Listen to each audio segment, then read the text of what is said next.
Now, if you're looking for a large car to ferry a large family, yet not exactly an Alphard size or an Odyssey size, today we may have the perfect car for you.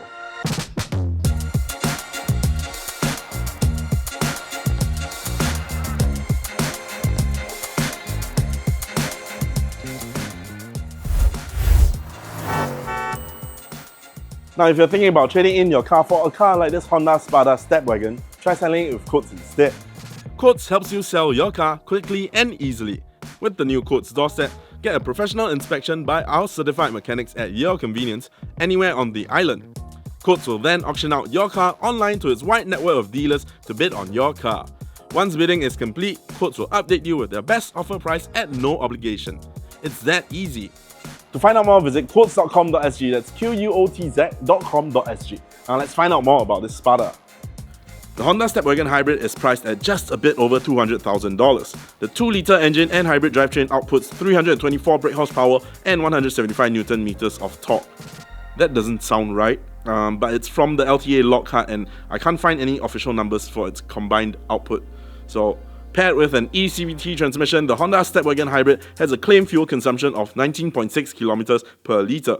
For more details on the Honda Stepwagon Hybrid or any other car, head on to sgcarmart.com to help you make the smart choice on your next car. Now, like the Honda Jazz, which has kind of changed a lot in its current generation, as well as the Civic, which has muted out a lot, I like the way this Honda Spada looks. If you compare it to its previous generation, that one kind of looked like a mini Odyssey, like a mini fridge actually. This one now takes on a more modern, futuristic look with this grayed out grille with all these dashes, and then this silver linings, which is very, very typical of large MPVs. You also get a flattened, huge Honda badge with blue lining that tells you that this Honda is a hybrid. Over by the front, you get the full LED treatment, very, very useful. Now let's check out the side. Now, over by the side of the Honda Spada Stepwagon, this thing measures 4.8 by 1.8 by 1.8 meters. This is a loan unit from Venture Cars. This is currently a parallel import only unit. We don't have any news whether or not it's coming to the authorized dealer. Of course, we did see it first at the Singapore Motor Show earlier this year. Now, you do have some funky mirrors, which we'll touch on a little bit more later. Moving down the side, you have keyless entry as well as power doors for your rear passenger. Now, onto the rear. Now, over by the rear of the Stepwagon, you get a large, nice wing right here built into it. So pretty sporty even for living room square. Now, in a time when everyone's doing a single line tail light, I think these vertical strips are really nice and they are just one piece, so it looks really nice. And then you open up the power tailgate to get a decent amount of boot space. Look, even with the third row seats up, we can still have the luggage and the anti-trolley up. Will it pass the anti-trolley length test? Definitely not in this configuration. But still, having to manage this amount of space from these deep floors, I think it's really impressive. And then, of course, if you want to even more space, you want to knock down the seats, you can knock down the seats. But I think, yes, like this, to a flat floor. Really nifty. Now let's check out the inside. Now, over in the third row, I'm 1.75 meters tall, and although this is supposed to be like a mini full MPV, it's not like the Odyssey. You can see it's still meant for 3 people. It's going to be quite a squeeze, but to still squeeze 3 people back here is pretty good, I would say. You still get, in terms of amenities, cup holders on both sides, USB-C fast charging, 12-volt charging, and very importantly, third row aircon. You can feel the cool air coming through, which I think is not that common, which I really like. You get 2 handles with hooks, and then for those in the rear, I'm 1.75 meters tall. This is the last locking position of the second row seat, so you can see. And still, I have leg space, I have head space, so I think they did a pretty good job. Now let's check out the second row. Now, over in the second row of the Honda Spada Stepwagon, this feel like, well, I'm 1.75 meters tall, plenty of head space, plenty of leg space. This is the last locking position, same as when I was in the third row just now.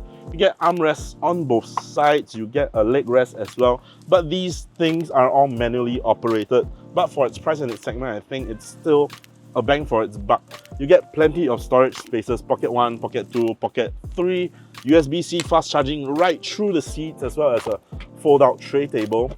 At the side, you get handles to climb into the car, and it's also, of course, power doors, so your power control is right here. Or if you want, you can just use this handle.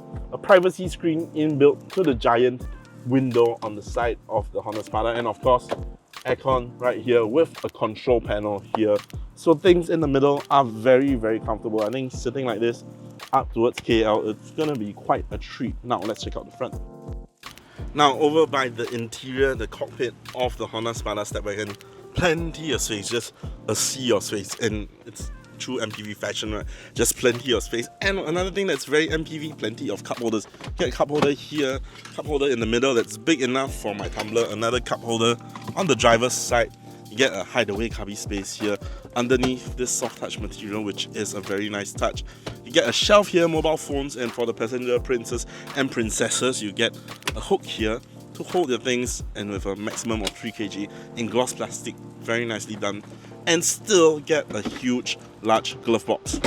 Now if you move over to the middle, this is an aftermarket unit by Venture Cars, and if you get the one by Venture Cars, you're gonna get access to wireless Android Auto, which is a lovely touch. Now down here in the middle, you get this FE Gen Civic honeycomb mesh for the aircon, which I really, really like. Your hazard button right here, physical controls for your aircon, LCD display, nice. There's even a air particulate monitor, and this is just for all the keyboard nerds. The clicking of this is, I'm just gonna go click on it every single day. Nobody's gonna use auto mode because you're just gonna, this needs to be everywhere. And then you have a fly-by-wire shifter, very clean, all buttons, park, reverse, neutral, and drive. Brake mode, there's no sports gear however, but on the flip side there is an econ mode if you want for more fuel savings. Electronic parking brake, brake auto hold, and then down here no wireless charger unfortunately, but you still get 2 cubby spaces, 12 volt USB-A and USB-C fast charging. Now down here it's empty, but moving down here you get more storage spaces. So I'm currently putting a bunch of my things inside here because it's just so much space. And then up here, lastly, we have sunglasses compartment. Very, very useful. Tons of utility inside here. Does this drive as well as it looks? One way to find out.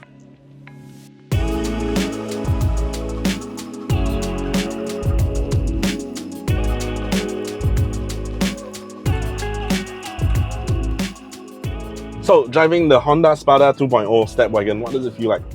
Well, it feels pleasant, it feels refreshing. I feel like I kind of miss this out of Honda. Like, the interior is well done, it's very comforting, it's not super luxurious. It's a Honda, it's not meant to be super luxurious, but it's very inviting, it's very comforting, and it has enough comforts, enough creature comforts to feel, it feels good, it feels warm and welcoming, it feels like someplace you want to call home. The design is very cushy, it's very inviting. It's Honda yet a little kind of different. I like the materials they use, the steering wheel, things feel good, like this glossy plastic. Feels really nice to the touch. It feels like they've come a long way, and when I think back to my GK Jazz, a lot of things were kind of just, it was really cheap, but it was missing a lot of things. But this kind of brings me back to, wow, they're really stepping that game back up. And it's like you see a lot of design inspirations from like the current Civic generation, like the aircon vents here with that honeycomb design. Very nice, it feels thoughtful, it feels like a car that they've given well thought to. The instrument cluster looks lovely, it reminds me of the current Jazz generation. Beautiful digital display, it's sharp, it's responsive, it tells you all the information you need. I'm seeing my charge power meter, I'm seeing my speedometer. Unfortunately, because this is the parallel import unit, so the instructions are mostly going to be in Japanese, but you're still going to be able to see what you need. I can see my range, I can see my fuel consumption. Now on that note, fuel consumption, I would like to tell you what a realistic figure is, but this car hasn't been properly run in. It's only at 98 lifetime kilometers right now, so it's not a very true number. It's showing me 8.5 kilometers per liter, so trust me, before it's run in, the numbers just aren't that accurate. But being a Honda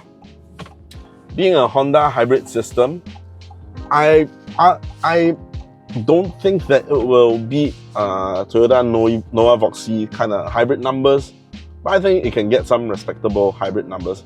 And after all, in a car of this size, you would probably want a lot of hybrid assistance in your fuel consumption, especially when it's meant for 7 people to be hauled around. It's hard to beat that numbers, but right now we're going on a smooth incline up a slope, and the hybrid system is very refined. It's giving me a lot of confidence. It's quiet, the power is metered out very, very well. It's very smooth, it's silent. Along with the ride of the car, it's very supple, it's very comfortable, it's very cruisy. It's such a comfortable, peaceful ride. It's quiet, it bounces a little bit, not too much. It takes the shocks well. Going over a hump right now, very, very comfortable. This is legitimately just so comfortable to be in. Now, in terms of sporty driving, don't expect a Type R, don't expect Civic boy sportiness. That would probably be one of the bigger downsides to this Spada. This thing is geared up for comfort and soft driving. I don't find a sports mode. There's only a drive or brake gear right here. Get pedal shifters, but they're more to control the regenerative braking of this car. So it's really more geared towards your smooth, comfortable, economically friendly driving. In fact, if you find that this regular normal mode hybrid isn't good enough for you, or if you're really, really into that fuel savings, you can even hit the Econ mode for softer driving for even more fuel savings. Now, in terms of competition, you're going to be looking at, of course, the Toyota Noah hybrid, Toyota Voxy hybrid, Nissan Serena e-Power, but this thing comes in quite a bit cheaper than the rest of it. And especially for Honda, I have to say that this really feels like they've stepped their game up. And this is really a car that I would desire to have. I would think about this car like, this is really such an attractive contender. The way the package that if you put together, the hybrid system, the beautiful display, the interior that's so cushy and comfy. It's not super expensive, it's not super luxurious, but for what it is, it's good bang for your buck, and that's what I like about this car. So in terms of sporty driving, even though it doesn't really have the sports mode, but that 2-litre engine, when you kick down, it actually does give you quite a bit of verve, and it actually feels quite fun to play with. So it's not to say that there isn't any sportiness at all. It really does still give you some of that sporty driving, especially in Spada form, you know. It's not like the ultra big MPV. I think it's a good mix. In terms of safety, the Honda Spada Stepwagon comes with Honda Sensing. Well, pretty much the full suite of Honda Sensing. So it has your blind spot monitor, it has lane keeping assist, it has smart cruise control, and not just smart cruise control, but it has a very lovely UI setup for its smart cruise control. Right now, it's showing me the lines, tracking the lines of the road, and in a very high refresh rate. So it doesn't feel laggy when it's showing me the information. It's very real time and it looks very good. I can see the extra in the other lane. I can see the curve of the lane. I can see that motorcyclists on this instrument cluster. This is really impressing me. I did not expect this out of Honda based on what they were putting out before. When I turn on my lane keeping assist, the lanes glow green. It's telling me it's seeing the road. I can take my hands off the wheel. Theoretically, I'm still supposed to keep my hands on. It can detect when the car goes into the lane and then it glows and appears on my dashboard. So now a Prius just cut in and it's gonna slow down, and it's doing it beautifully, and it's even lighting up the brakes on the little Honda Spada on the instrument cluster. This is one of the best, one of the nicest designed safety systems that I've seen in the cars so far. And then, of course, with lane keeping assist, smart cruise control, you get level 2 self-driving. Though one curious thing to note is that the mirrors, while I think the shape is a good shape because I can see plenty around the car because it's a tall MPV, so I can see around the car. I can see my blind spot alert lighting up. But one curious thing to note, the mirrors, they actually have a little bit of aberration to it. I'm not too sure what's going on, but I haven't seen that in any other car as well.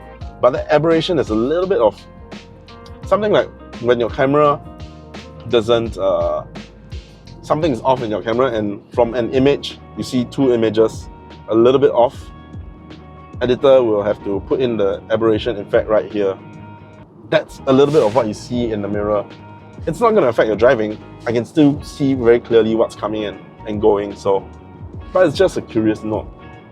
Almost gives you a little bit of like a cyberpunk feel. But yeah, in terms of safety, this Spada Stepwagon has got it all. And not just got it all, but I really like the way they've put it together. Very clear, very concise. And I just didn't expect that out of Honda. So the Honda Spada Stepwagon 2.0, will buy, won't buy, or go try. If you ask me, this car is a will buy at some 195,000.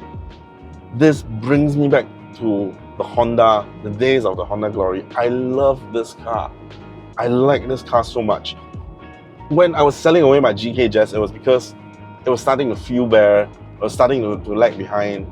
To be fair, the next series of Jazz was coming in, but the GK Jazz with no auto lights, no auto start stop, no keyless, it felt like I was missing a lot of things. So when I shifted to the Avante CN7, it felt like a world of difference. You get ventilated seats, wireless Android Auto, the full suite. But this thing is bringing me back to wanting to be inside this ecosystem. It's bringing me back to, I want this Honda to be my next car because it's so comforting. It's a very good price. At this price, it's undercutting a lot of its competition, and it's still an EHEV of this size that can fit 7. It's done beautifully. It's super safe with all its safety systems. I really like this car, and there's no other way about it. This is a well done car, and it's good bang for your buck. There's no other way around it. This is a will buy. Like, I'm driving the Kia Carens 1.7 diesel right now. It's an MPV. It's good for my current family. It's very spacious. With the diesel, you get some diesel savings. You get plenty of room. You can sit 7. This would be a very sensible upgrade if you want something bigger than the Sienta, the Freed segment, something not too far off from that price. This meets it all, and it's safe, and it's well done, and it's well kitted. It's missing a few things. It's missing powered seats. It doesn't have ventilated seats. So it's not the whole package, but it's a very attractive package.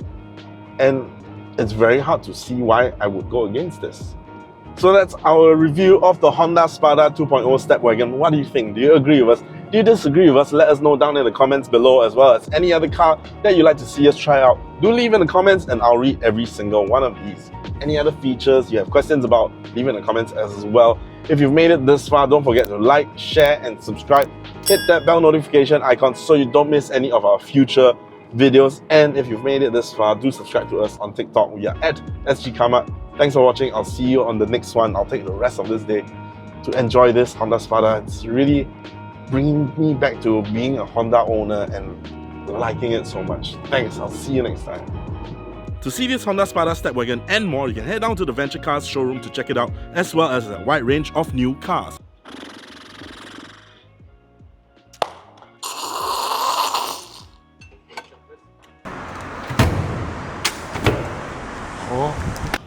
Then I think that's about it. Okay, ready? Fine, not ready. Fine, always not ready. Right.